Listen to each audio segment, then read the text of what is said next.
So here's where things get really interesting. There's this book called The Millionaire Next Door. It's based on a large-scale study where two researchers, Thomas Stanley and William Danko, spent years interviewing and analyzing actual millionaires. And what they uncovered was pretty surprising. The average millionaire, they don't live in Beverly Hills.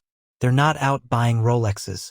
Most of them live in middle-income neighborhoods, drive second-hand cars, and honestly, you wouldn't even notice them at the grocery store. We've been conditioned to believe that wealth means being flashy. But these people, these quiet millionaires, skipped the showing off and went straight for freedom.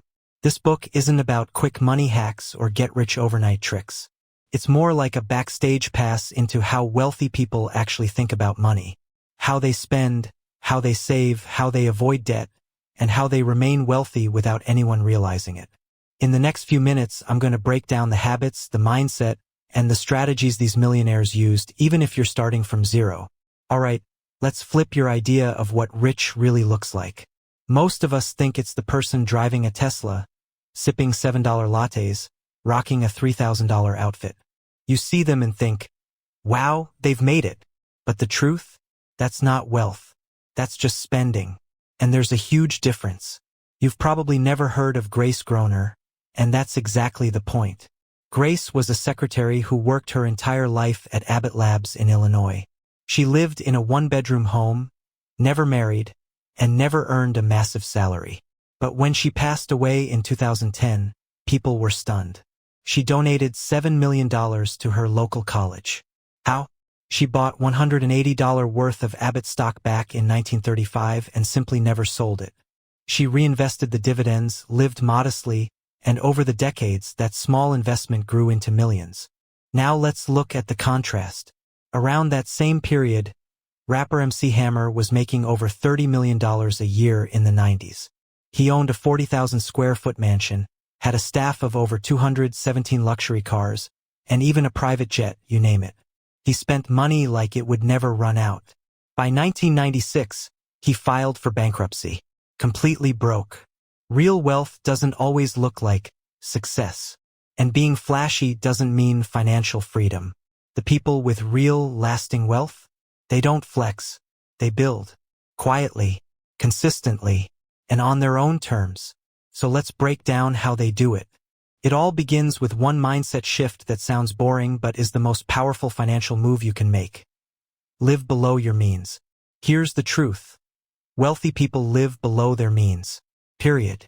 They don't try to match their lifestyle with every raise they get. They don't increase their expenses just because their income went up. This trap is called lifestyle creep. It's like trying to fill a bucket with a hole in the bottom. Now here's the fascinating part. In The Millionaire Next Door, the authors found that most actual millionaires lived well below their means. For example, most of them never paid more than $30,000 for a car, even though they could afford any car they wanted. Take Keanu Reeves. He's worth hundreds of millions of dollars. You'd expect him to own 15 mansions and fly around in a diamond-covered jet or something. But no, he lives in a modest apartment, rides the subway, and donates huge portions of his income to charity and to the film crew he works with. He doesn't spend money just because he can. He spends intentionally. Or look at Sarah Blakely, the billionaire founder of Spanx. She drove a used car for years after becoming a multimillionaire. Why? Because upgrading just for show wasn't her priority. Her focus was building, not burning.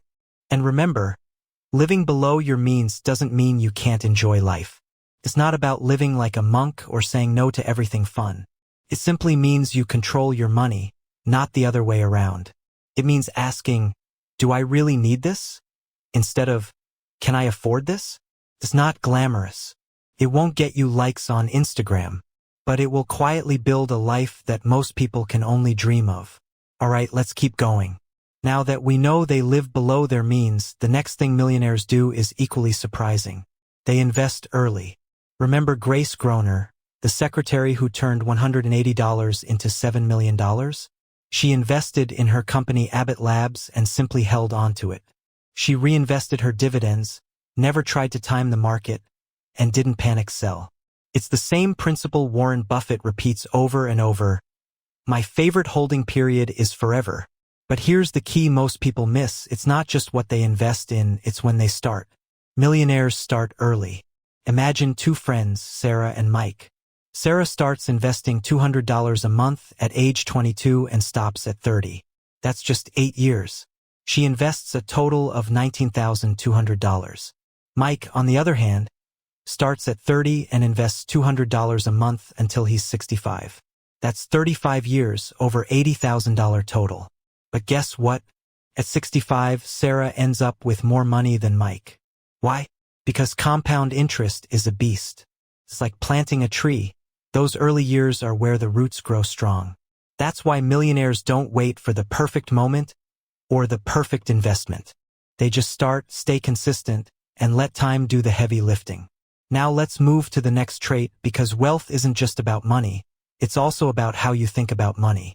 And this is the part most people completely miss. Status traps. You know the feeling, that pressure to look successful even when your bank account is struggling. It's wanting to have the nicest car in the parking lot, the designer bag, the latest iPhone, the apartment with the skyline view, even if you're barely scraping by. Millionaires next door don't care about looking rich. They care about being free. Take Ronald Red. He worked as a janitor and gas station attendant. He drove a used car, lived in a small home, and quietly amassed over $8 million before he passed away. Why? Because he never wasted money trying to impress others. He didn't chase status. He chased freedom. The moment you start buying things just to show off, you're playing someone else's game. And in that game, you always lose. Millionaires avoid it entirely. They buy used cars not because they're cheap, but because they know cars lose value quickly and that money could grow elsewhere. They wear simple clothes because their confidence doesn't come from logos. And they don't care what anyone thinks. They're not stingy, they're strategic. You know what's a bigger flex than a Lamborghini? Being able to say no to a job you hate because you don't need the paycheck. That's the real status. Now, the next trait builds on this perfectly. Because when you're not wasting energy chasing status, you have much more space to focus on what truly matters. Here's something most people completely overlook when thinking about building wealth. You've got to raise financially smart kids. The truth is, many self-made millionaires see this as a core part of sustaining wealth across generations. Because what's the point of building fortune if your kids waste it the moment you're gone? Picture this: two families. One looks rich on paper, huge house, private schools, luxury everything. The kids get whatever they want. The other, millionaire next door types. A modest home, kids working part-time jobs. They learn early how to budget, how to save, and how to make smart decisions with money. They don't get everything they ask for, and that's exactly the point. Fast forward 20 years. Which family's wealth survives? Almost always the second one. Becoming the millionaire next door isn't about luck, flashy investments, or overnight success. It's about the small, steady choices you make every single day. Think of it like building a brick wall.